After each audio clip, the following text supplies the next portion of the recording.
Buenas tardes, con ustedes Gerardo Villegas en su miscelánea cultural Pleroma Cero, en plena inauguración de la fase 2 de la contingencia contra lo que hemos conocido como la nueva pandemia, es decir, la nueva peste que se llama coronavirus, el COVID-19 como nosotros ya sabemos. Y esto no solamente ha suscitado, insisto, como lo platicamos la semana pasada, un cierto cambio de hábitos, es decir, que regresamos a lo básico y sobre todo estamos enfrentando un fenómeno moderno que es el fenómeno de la desinformación. En ese sentido, no tiene caso dirimir cierto tipo de cuestiones personales o de cuestiones que de pronto están saturando las redes sociales. Simplemente es un llamado a que la gente que en realidad quiera saber qué está ocurriendo y cuáles son las verdaderas formas de combatir esta nueva pandemia sean referidos a las páginas oficiales de la Organización Mundial de la Salud y también de la Organización Panamericana de Salud. Es decir, son organismos internacionales y por supuesto pues a los gobiernos tanto federal, a los informes que ha dado el gobierno federal como los del gobierno, en este caso tamaulipeco, es decir, las autoridades son quienes finalmente nos van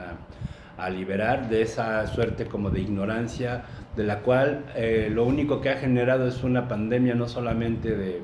la real, sino de desinformación y sobre todo de creencias y prácticamente de noticias falsas. Lo hemos visto como testigos a lo largo de esta última semana, remedios caseros, dimes y diretes que no vienen no aportan absolutamente nada a este fenómeno. Por otro lado, pues también esto hace reflexionar un poco a quienes somos estudiosos de la literatura y yo recomiendo que para situaciones como estas se refieran o busquen la obra del escritor francés nacido en Argelia, una colonia francesa, Albert Camus. Él es famoso, entre otras razones, por haber escrito El extranjero, que es una de sus obras más importantes, alguno que otro ensayo que contribuyó al pensamiento existencialista, como El hombre rebelde, Los carnets, créditos que comparte con Jean-Paul Sartre. En ese sentido, Camus planteaba en una novela, La peste, las vicisitudes precisamente a las que a las que se enfrentan las sociedades frente a una pandemia, ¿no? Él recuerda que en el siglo XIX en Argel hubo una epidemia muy importante y son las relaciones entre las cuales la gente cambia su vida social y empieza a razonar un poco en relación a sí mismo y en relación a las posibilidades de la forma en la que se pueden recuperar o se pueden salvar vidas en ese sentido. Básicamente son diálogos, son textos, probablemente diálogos internos. Y yo creo que en este caso de emergencia sería un libro que yo recomendaría que leyeran, sobre todo los jóvenes, que es un autor que también ganó el premio Nobel y cuya muerte misteriosa pues últimamente se ha colaborado cierto tipo de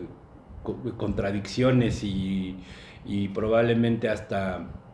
conspiraciones de que su muerte fue provocada por la KGB. Es algo que no se ha comprobado, pero ustedes pueden referirlo en internet. Su nombre es Albert Camus, le insisto, es un escritor francés. Y por otro lado también quiero hacer un llamado a la reflexión. En este sentido, la calma es lo único que nos puede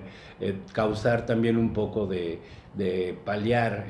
la neurosis a la cual nos hemos encontrado. Y para ello pues nos acompaña aquí el famoso Siddhartha Gautama, un hombre que vivió por allí del siglo V antes de Cristo, y su única aportación, que no tiene nada que ver con nimiedades, sino de cuestiones importantes y trascendentes, fue la reflexión sobre el sufrimiento y sobre todo también de su cura. Es decir, Buda en ese aspecto propone, igual que Jesús, un proyecto de vida interna donde lo que tiene que estar buscando el espíritu humano es la paz, no tiene que estar buscando ningún tipo de neurosis, y sobre todo en este tiempo yo creo que tenemos también que tener una reflexión, sobre todo que también nos involucra como sociedades, como familias, como trabajadores, como desempleados, porque también lo sostuvimos la semana pasada aquí, todo el mundo piensa que la gente tiene casa, todo el mundo piensa que el discurso oficial es resguardarse, sin embargo, como lo hemos sostenido aquí la vez pasada, no toda la gente tiene un hogar. No toda la gente en nuestro país goza precisamente del beneficio de tener agua y jabón para combatir y cumplir con las labores de asepsia en ese sentido. Y sobre todo también es un punto que apenas se está viendo a nivel oficial, que es la situación de los reclusorios en nuestro país. Es decir, yo lo planteé hace una semana también en un espacio al cual invito en la Radio Universidad Autónoma de Tamaulipas, en el noticiero Enlace de los miércoles y los viernes a las 2 de la tarde hay una intervención de parte de su servidor donde planteé precisamente la necesidad de que esta pandemia también se ocupe de las prisiones. Es decir, son temas de la gente olvidada, sin embargo, pareciera que esta pandemia y esta forma de resguardarse en nuestros hogares, pues también tiene cierto tipo de grado clasista, clase mediero o por lo menos burgués. Hemos sido testigos de cómo en el mundo la gente ha muerto también, en los países del primer mundo, pero también la gente,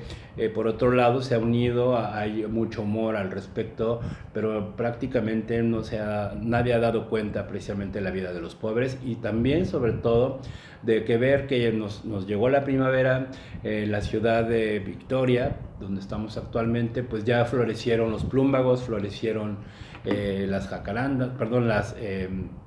anacahuitas, que ya es parte del chilanguismo. El asunto es que la naturaleza está recobrando su color, las aves están muy contentas, se están reproduciendo. En algunos países las aves y los animales están bajando a las ciudades, y para esto pues el recuerdo de la película 12 Monkeys, que es una película que se filmó por allá del año 99, me parece, de Terry Gilliam, perteneciente al grupo Monty Python, con Brad Pitt y Bruce Willis. Es una película que está muy en el momento en el que estamos viviendo en estos días, esa forma en la que el mundo se queda prácticamente parado, y yo creo que es un llamado también a la reflexión y sobre todo a que nosotros nos documentemos al respecto. Y ya para terminar esta intervención, pues la muerte ha llegado también a la música industrial, como lo dijimos la semana pasada con Genesis P.O. Reich. Esta semana murió Gaby Delgado, un hombre nacido en España, que también tiene una contribución muy importante a la música industrial, sobre todo en Alemania, con su grupo DAF, en el que, prácticamente desde 1980, desde Londres, cambió también la forma de la música industrial. Es un hombre que nació hace 60 años y desafortunadamente nos ha dejado. Las causas de su muerte no han sido reveladas. También murió el caricaturista creador de Asterix, me refiero a Uderzo. Tenemos también la muerte de un creador cubano que hizo películas muy interesantes de animación. Él creó un personaje que se llamaba Valdés. También falleció precisamente el día de hoy, y la epidemia pues se llevó también a un gran saxofonista africano, cuyo nombre no recuerdo en este instante, pero ustedes lo pueden ver en internet. Entonces estamos ante una nueva época en la que yo sugiero que tengan calma y que por otro lado pues aprovechen ese ocio para volver a apreciar la naturaleza y sobre todo la naturaleza de nosotros mismos. Con ustedes, Gerardo Villegas.